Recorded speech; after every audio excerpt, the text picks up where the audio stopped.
Magandang umaga sa ating lahat. Ito na ang update sa lagay ng ating panahon. Tuluyan pa kang humina ang northeast monsoon o yung malamig na hanging amihan at sa ngayon wala na itong area na naapektuhan sa noong bahagi ng ating bansa. Itong easterlies o yung mainit na hangin galing sa Karagatang Pasipiko ang weather system na makakaapekto sa malaking bahagi ng ating kapuluan sa mga susunod na araw. Dahil sa easterlies, makakaranas pa rin tayo ng mga pag-ulan sa silangang bahagi ng Central Luzon, samantalang na rest of the country including Metro Manila, makakaranas tayo ng pangkalahatang maliwala sa panahon, maliban na lamang sa mga tsansa ng isolated rain showers or localized thunderstorms. So sa kasalukuyan, wala rin tayo binabantayang low pressure area sa manang panahon sa loob at labas ng ating PAR na posible maging bagyo na maaaring makapekto sa ating bansa sa mga susunod na araw.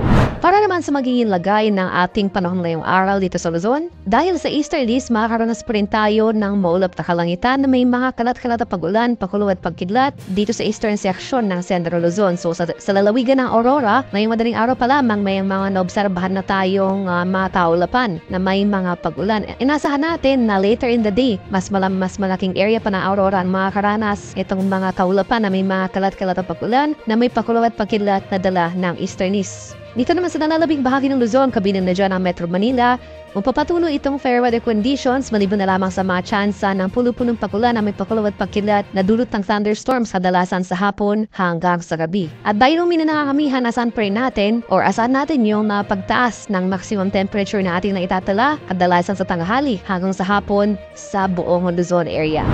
Sa bahagi naman ng Visayas, Mindanao patala rin dito sa area ng Palawan, magpapatuloy rin itong mainit at panisangang panahon na dala ng easterlies, yung hangin na nanggagaling sa Karagatang Pasipiko sa nabanggit na lugar. Magdala pa rin tayo ng panangdalang sa ulan dahil posible pa rin yung mga bigla at panandala yung buhos ng ulan na dulot ng thunderstorms pagsapit ng hapon hanggang sa gabi sa mga nabanggit na lugar.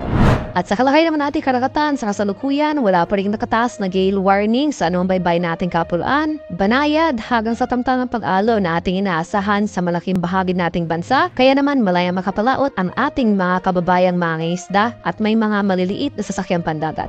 Para naman sa ating 3-day standard weather outlook sa mga pili syudad ng ating bansa, for the next 2 days, sa araw ng Lunes hanggang sa Martes, pagpapatuloy itong mainit at manisangang panahon sa malaking bahagi ng ating bansa na dulot ng easterlies o yung hangin na nanggagaling sa Karagatang Pasipiko. Asan pa rin natin yung mataas na maximum temperature kadalasan sa tanghali hanggang sa hapon dito sa Luzon area. Pagsapit naman ng Miyerkules, inaasahan natin ang muling pagbugso o yung paglakas ng northeast monsoon o hanging amihan. So buong Luzon, mararanasan ang epekto ng amihan pagsapit ng araw ng Miyerkules. Katibat ng paglakas ng amihan ang pagbaba ng ating temperatura. Yung maximum temperatures natin sa hapon posibleng bumabayan sa susunod na 3 araw at kakibat rin ito ang pagbaba ng ating thunderstorm activity. Kaya yung mga light rains lamang yung pag-ambon ng amihan ang posible nating maranasan sa malaking bahagi ng Luzon pagsapit ng araw ng Miyerkules. Temperature forecast para sa Metro Manila sa susunod na 3 araw,